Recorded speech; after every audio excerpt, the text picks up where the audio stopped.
Ces rideaux baissés trop longtemps, la ville de Soissons ne veut plus les voir.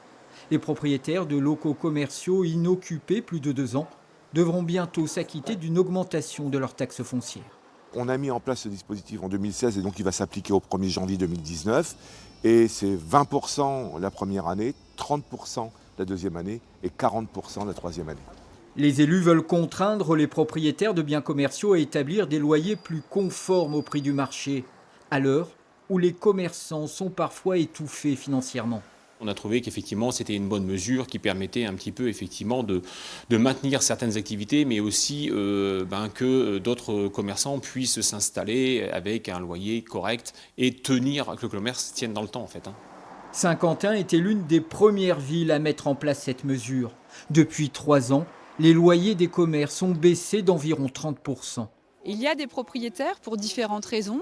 Ça peut être des gens qui ne sont pas présents dans la ville et qui sont des investisseurs qui ne regardent pas bien leur patrimoine. Ça peut être des questions d'indivision. Ça peut être des questions de je reste braqué sur un prix mais qui ne sera plus acceptable par rapport à ce qu'on peut gagner aujourd'hui. Et bien parfois on ne bouge pas les niveaux de loyer, mais c'est un mauvais choix parce qu'à la fin on ne rentre pas d'argent et on se fait taxer.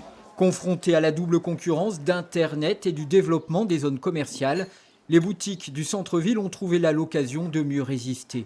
Je vais vous prendre en exemple la rue Émile Zola. Il y a à peu près 6 mois, on était encore à 12 commerces vacants. Cet été, beaucoup de propriétaires ont baissé donc leur loyer. Aujourd'hui, 6 des 12 viennent d'être repris ou sont en cours de reprise. Donc pour moi, c'est une très bonne initiative. Les cœurs de ville sont aujourd'hui sous perfusion. Saint-Quentin et son agglomération ont décidé également de baisser de 10% leur part de taxes foncières destinée au commerce.